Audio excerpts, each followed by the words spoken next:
Animes de otakus y pringaos que no tienen nada más que hacer que sucumbir al escapismo de dibujos de personajes en 2D. Los consumidores de anime no tienen derechos y debería recaer sobre ellos todo el peso de la ley. Si tienes avatar de anime, tu opinión no solo no cuenta, sino que... Emilia apareció en el campo de batalla, el plan de Petra para derrotar a Subaru, la llegada de Wilhead y un pequeño rayo de esperanza para detener a Aldebarán. Estos son los acontecimientos más recientes de los capítulos 24 al 26 del arco 9. Como ya hemos hecho en varios videos, hoy les traigo un resumen de todo lo ocurrido en la batalla decisiva para que Subaru tenga su final. Pero antes que nada, ¡comencemos!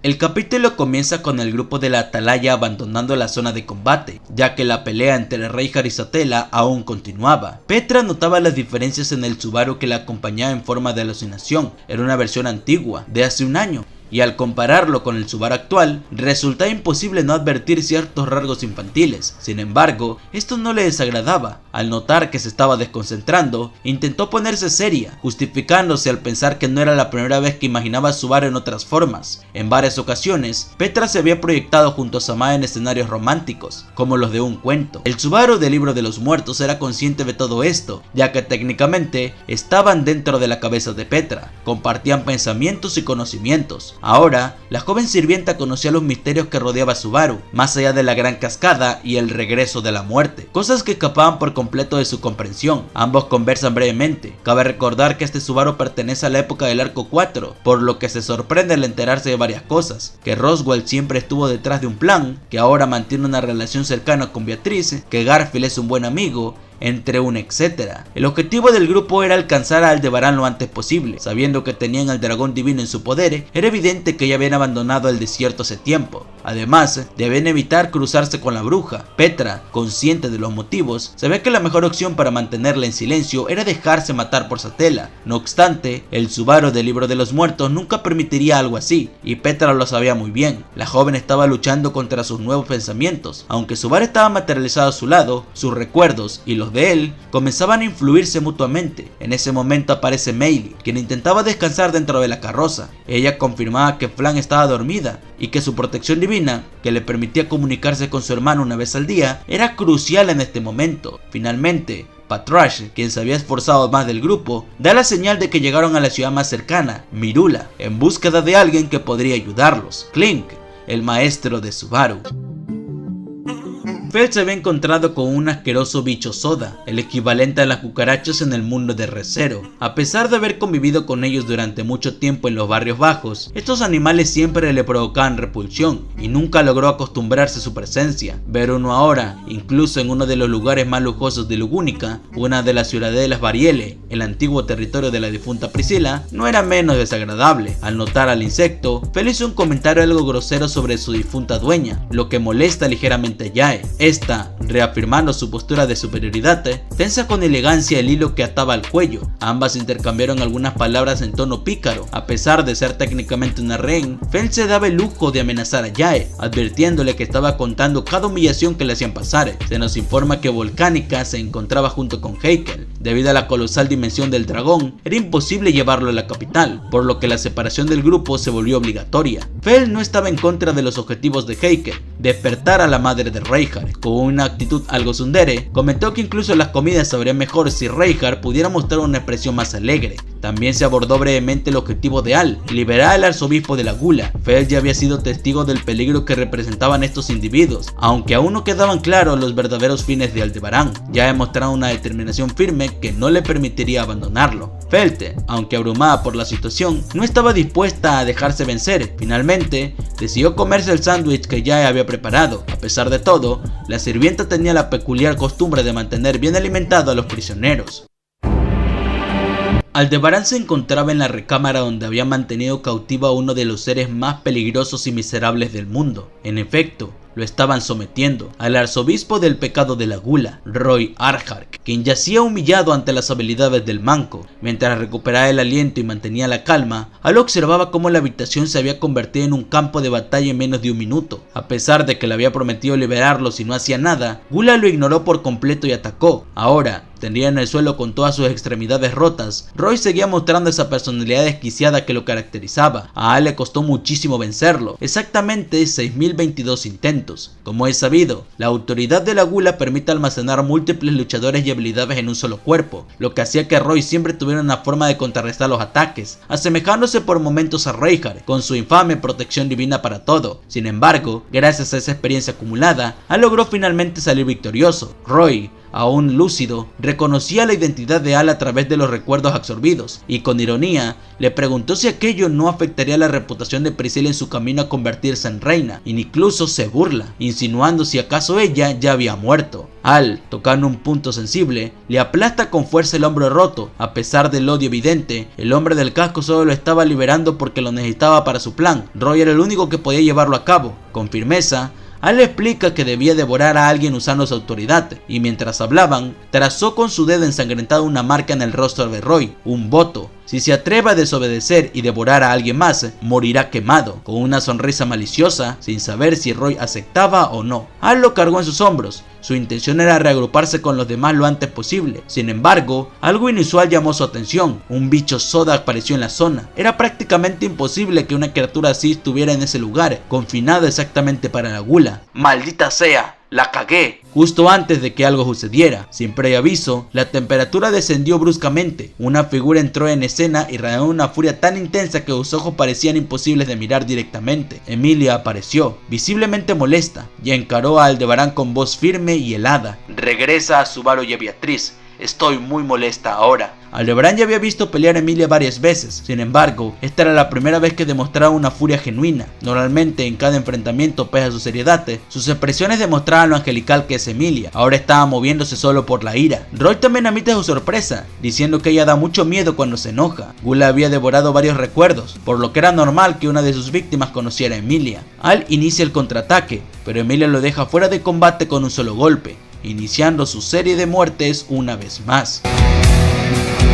Regresamos en el tiempo, cuando Emilia y Otto se dirigieron a la capital para informar sobre la muerte de Priscilla. Allí, Fe les comunica lo ocurrido con Al y cómo los había traicionado. Emilia quedó atónita. Sabía perfectamente que sus acciones probablemente están relacionadas con la muerte de Priscilla. Otto, por su parte, estaba muy molesto, pero conservaba su calma característica. La candidata le pide participar en el plan de Felt. Sin embargo, Otto se niega. Es mejor que elaboren su propia estrategia. Así, comenzaron a preparar y ejecutar los movimientos que ya hemos visto previamente. Emilia estaba muy preocupada por su caballero. Subaru había pasado por mucho durante su estadía en el imperio de Wallachia, y ella sentía una emoción extraña, una que pocas veces había experimentado. La primera vez fue cuando se enfrentó a Regulus Corneas. Se trataba de la ira. Otto también estaba conmocionado, pero se enfocó en explicar los siguientes pasos. Está convencido de que Al tiene un plan contra Reinhardt, ya que era evidente que si Al hacía algo contra su propia facción, Reinhardt acudiría en su ayuda. Eso significa que incluso el hombre más fuerte del mundo está en peligro. Sin embargo, Otto deduce que los planes de Al tienen un límite, probablemente porque empezaron a ejecutarse después de la muerte de Priscilla. Por eso, deben aprovechar esa ventana de oportunidad. Otto estaba lleno de arrepentimiento, se culpaba por todo, se había confiado demasiado, y ahora Subaru estaba en peligro. Como el cerebro de la facción Emilia, sentía que era su responsabilidad haber previsto todo esto. A tal punto lo afectó que rompió en llanto. Emilia, al notarlo, intenta consolarlo, lo abraza y le dice que la responsabilidad no es solo suya, sino de todos. El gesto fue tan inesperado que Otto se puso nervioso y le pidió a Emilia que la soltara, diciendo que Subaru lo mataría si se enteraba. Sin embargo, en ese momento recordó por qué los estaba apoyando.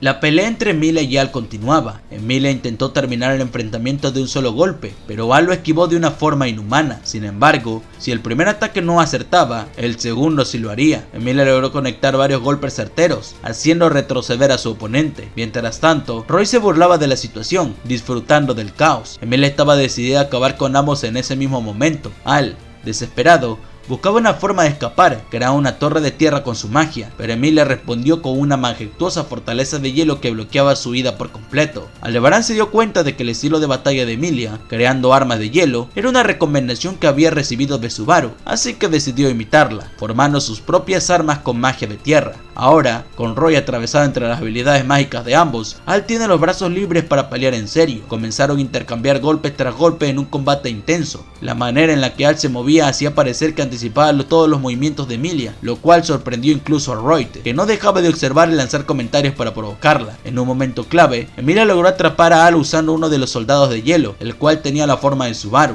Esto lo distrajo lo suficiente para lanzar un fuerte golpe directo al Aldebarán, dejándolo temblando. Cambiamos de escenario, algo no estaba bien y Jae lo notó de inmediato. Con un rápido movimiento intentó silenciar bruscamente a Fel mientras se dirigía a la puerta, pero al abrirla fue recibida por una afilada espada que estuvo a punto de cortarle el cuello. De no haber sido por sus hilos, que lograron detener la punta justo a tiempo, el ataque habría sido letal. Sin decir una sola palabra, el oponente no le dio respiro. Los ataques continuaron sin parar, aunque ya utilizaba sus hilos con destreza. El sonido metálico del choque contra la espada llenaba la habitación. Con su típica actitud burlona, Jae comenta que no es la forma en la que debería actuar un caballero. El viejo responde con frialdad: nunca se le había conseguido tal título, él era simplemente un espadachín. Pelte, aún sorprendida por la situación, replicó que llamarlo solo caballero era quedarse corto, ya que con quien tiene enfrente no era otro que el mismísimo demonio de la espada. Al notar los peligros que amenazaban al reino, había venido a ofrecer su ayuda. Ya conocía bien al viejo, su trágica historia de amor era una de las leyendas legendarias de Lugúnica. Intentó desestabilizarlo emocionalmente, mencionando su desafortunado encuentro con Teresia en la ciudad de Priestela, pero Wilkett se mantuvo sereno. Internamente, maldice a Heike por haber hablado mal de su padre. Wilkett, demostrando su experiencia en combate al mantenerse precavido frente a Jae, su técnica con hilos era impredecible, por ello sabía que debía actuar con cuidado. Un buen shinobi, pensaba, se definía por aprovechar las oportunidades y tender trampas. Así, Jae lanzó sus hilos como proyectiles, buscando rodearlo. Wilkett, sin perder la compostura, bloquea cada hilo desde múltiples direcciones con su espada, pero Jae no se rindió. Usó sus hilos para romper el mismo suelo, generando una distracción. Aprovechando ese instante, Wilkett ejecutó un ataque sigiloso. Jae apenas pudo bloquearlo, pero aún así recibió un corte en el cuello. Atónita por la velocidad del golpe, intentó retroceder, solo para recibir otro corte mortal, que logró desviar apenas hacia su hombro.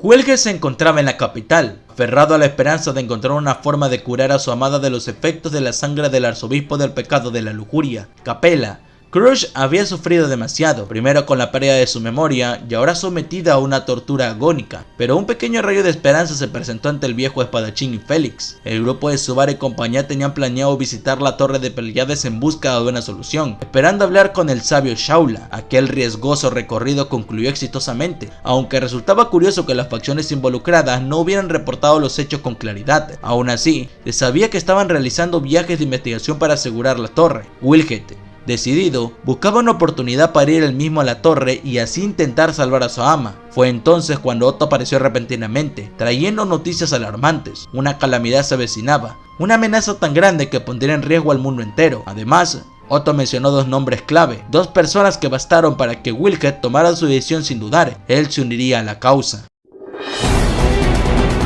Si la pelea se alargaba, existía el riesgo de perder. Por eso, ambos combatientes buscaban terminarla con un golpe decisivo, aunque ya está claramente en desventaja. Utilizaba sus hilos de todas las formas posibles. Sin embargo, el viejo espadachín lograba neutralizarlo uno tras otro, hasta el punto de romper el suelo bajo sus pies y hacerlos caer. Durante ese breve lapso, ya aprovecha para curarse la herida en el hombro mientras admiraba en silencio la habilidad del demonio de la espada. Este viaje estaba plagado de enemigos formidables, y no podía evitar recordar a su maestro, un personaje de Volakia que Subaru y compañía conocieron durante el arco 7 y 8. Wilkett, pese a seguir cayendo, se mantenía confiado, una prueba de su vasta experiencia.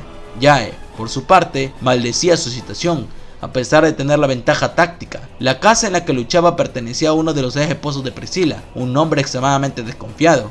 Por eso, bajo la vivienda existía una ruta de escape que Yae había convertido en una trampa cuidadosamente preparada para obtener la ventaja, usando incluso los dedos de los pies para manejar sus hilos. Yae intentó aprovechar el hecho de que el demonio de la espada no podía moverse con libertad en el aire, lanzando una ofensiva implacable. Wilkett, sin embargo, simplemente recibió los ataques sin desviar su mirada del objetivo, pero Yae aún no había demostrado todo su arsenal. En la profundidad del agujero, que al mínimo tacto inmovilizaría a Wilkett. Ella confiaba en que ni siquiera él podría escapar de eso. Sin embargo, Wilkett estaba simplemente planeando su estrategia. Con una destreza sobrehumana, el espadachín logró esquivar los 20 hilos dispuestos a lo largo del trayecto, moviéndose con una agilidad que parecía imposible para alguien de su edad. Yae, desesperada, impregnó sus hilos con un intenso calor, desatando un infierno de fuego en la zona. ¿Qué hago?, pensó Yae, frustrada, pero ya era demasiado tarde. Wilkett evitó la trampa final y le propinó un corte decisivo. La batalla había terminado. Ya derrotada, ya escucha con atención cómo Wilkett le explica con calma cómo había ganado. En ese momento,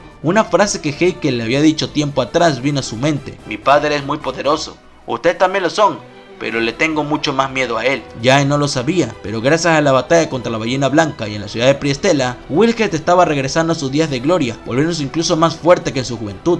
Así, Yae fue derrotada. Y en fin, este fue mi resumen del arco 9. Creo que no hace falta decir que se está convirtiendo en uno de los conflictos más intensos e interesantes de toda la obra. Normalmente suelo esperar a que se publique toda la tanda de capítulos antes de hacer este tipo de videos, pero en esta ocasión los acontecimientos han sido tan impactantes que no puedo resistirme a traerle este resumen antes de tiempo. Y claro, vamos a seguir con estos resúmenes, porque a mí me encanta hacerlos y a ustedes les gustan bastante. Así que, sin nada más que agregar, adiós.